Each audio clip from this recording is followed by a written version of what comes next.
अस्सलामुअलैकुम, welcome back to our channel. आप सब कैसे हैं? उम्मीद करती हूँ कि आप सब ठीक होंगे। तो आज हम बना रहे हैं सबकी फेवरेट बटर स्कॉच आइसक्रीम। तो इसको बनाना बहुत ही आसान और मज़ेदार सा है। अगर आपको मेरी ये रेसिपी अच्छी लगी हो तो लाइक ज़रूर कीजिएगा, और अगर चैनल पर न्यू हैं तो सब्सक्राइब भी कर लीजिए। मेरी आपसे हम्बल रिक्वेस्ट है, सब्सक्राइब किए बिना नहीं जाइएगा।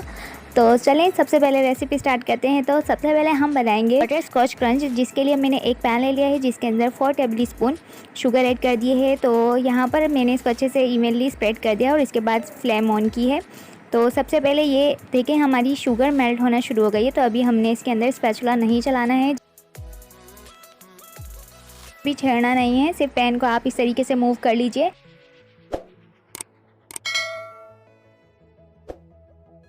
अब जो हमारी शुगर थी वो बिल्कुल कैरमल बन चुकी है। तो इसको अब हम स्पैचुला की मदद से थोड़ा सा मिक्स करेंगे, और आपने इसके अंदर कोई भी वाटर ऐड करने की ज़रूरत नहीं है। बिल्कुल लो फ्लेम पे आपने इसको पकाना है और बहुत ध्यान से करना है, क्योंकि अगर ये ज़्यादा कुक हो जाएगी तो कड़वाहट शुरू कर देगी।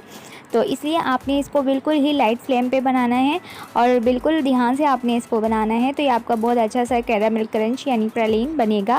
और अब इसके अंदर 1 टेबल स्पून मैंने बटर ऐड कर दिया है, क्योंकि ये बटर स्कॉच आइसक्रीम है तो इसलिए ऑब्वियसली इसके अंदर बटर ज़रूर इंक्लूड होगा। और अगर आप डालना चाहें तो देसी घी भी ऐड कर सकते हैं, लेकिन बटर स्कॉच का मज़ा ही बटर से आता है।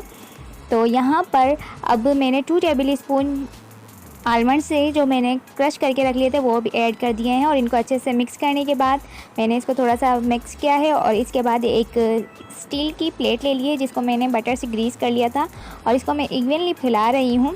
और इवनली फैलाने के बाद 10 मिनट मैंने इसको रेस्ट के लिए दिया। फिर 10 मिनट बाद मैंने इसको बस थोड़ा सा नीचे से आपने इसको पुश किया, तो ये देखें बिल्कुल जो हमारा बटर स्कॉच क्रंच था वो बिल्कुल आसानी से थाली में से निकल के आ गया। तो आप भी इस तरीके से कीजिएगा। तो पहले ग्रीस कर लेंगे तो ये बहुत आसानी से आपका जो बटर स्कॉच क्रंच है वो बिल्कुल आसानी से निकल जाएगा। तो यहाँ पर अब मैं सारी इसको बटर स्कॉच क्रंच को तोड़ लूँगी। पहले हाथों की मदद से आपने इसको तोड़ लेना है, और फिर एक शॉपर ले लीजिए और एक बेलन ले लीजिए, और इसकी मदद से आप इसको तोड़ लीजिए। और ज़्यादा छोटे पीसेस भी नहीं कीजिएगा कि इसका बिल्कुल ही पाउडर कर दें, बस थोड़ा सा इसको ब्रेक कीजिएगा, बिल्कुल इसी तरीके से जिस तरीके से मैं आपको वीडियो में बता रही हूँ। तो अब यहाँ पर नेक्स्ट प्रोसेस के लिए चलते हैं। तो सबसे पहले हम ले लेंगे 1 कप व्हिप क्रीम, और इसको हमने अच्छे से बीट करना है। हमने इसको इतना अच्छा व्हिप करना है कि ये फ्लफ़ी हो जाए, और इसके अलावा इसके अंदर सॉफ्ट पीक्स बनना स्टार्ट हो जाए।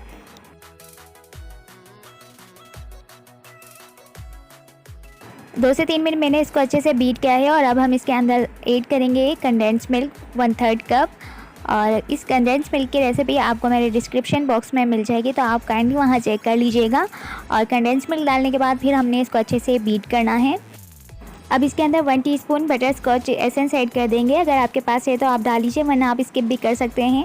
और बटर स्कॉच एसेंस डालने के बाद इसको अपने मज़ीद अच्छे से बीट करना है और इसको मिक्स कर लेना है।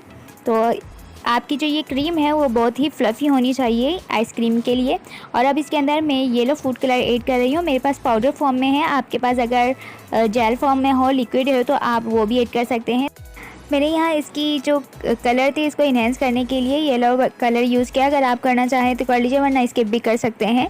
और अब इसके अंदर हम जो बटर स्कॉच क्रंच हमने बनाया था वो ऐड कर देंगे। इसके अंदर थोड़ा सा ऐड कर देंगे और थोड़ा सा हम बचा लेंगे, ताकि हम जो ऊपर से गार्निश करेंगे तो ये बहुत ही खूबसूरत लगेगा। तो अब बटर स्कॉच क्रंच डालने के बाद यहाँ देखिए क्रीम हमारी बिल्कुल प्रॉपर्ली अच्छे से बीट हो चुकी है, और यहाँ हम उठा रहे हैं तो ये इस तरीके की फ्लफ़ी होनी चाहिए। और हम स्पैचुला की मदद से सबको अच्छे से सेट कर लेंगे। और अब एक बाउल ले लेंगे जिसके अंदर हमने इसको फ्रीज़ करना है। तो आप कोई भी बॉक्स ले सकते हैं, तो ये कवर्ड बॉक्स है, आप इसको ले लीजिए और इसके अंदर इवनली फैला दीजिए। इसके ऊपर क्रिस्टलाइजेशन ना हो तो मैं फूड रैप से इसको रैप कर रही हूँ। और इसके बाद अब इसको हम कवर कर देंगे। तो ओवरनाइट के लिए मैंने इसको रख दिया था, और ओवरनाइट के बाद देखिए हमारी यहाँ पर बटर स्कॉच आइसक्रीम बन करके तैयार हो चुकी है। तो अब हम इसको थोड़ा सा सेट कर लेंगे, और इसके ऊपर जो हमने क्रंच बचा कर रखा था वो भी ऐड कर देंगे। तो यहाँ पर देखिए हमारी बटर स्कॉच आइसक्रीम बनके तैयार है। आप इसको 5 से 6 घंटे भी फ्रिज में रख सकते हैं, लेकिन अगर आप ओवरनाइट रखेंगे तो ये बिल्कुल अच्छे से सेट हो जाएगी। यहाँ पर आपको मैं कट करके दिखा रही हूँ, तो ये कितनी सॉफ्ट एंड यमीएस्ट है। आप इसको खाइए और इन्जॉय कीजिए, और मेरे साथ फीडबैक लाजमी शेयर कीजिएगा कि आपको ये रेसिपी कैसी लगी। अगर आपको वीडियो अच्छी लगी हो तो लाइक ज़रूर कीजिएगा और अपने प्यारे के साथ शेयर करना ना भूलें। मिलते हैं नेक्स्ट रेसिपी के साथ नेक्स्ट वीडियो में। तब तक के लिए अपना और अपने घर वालों का बहुत सारा ख्याल रखें। मुझे दुआओं में याद रखिएगा। अल्लाह हाफिज़।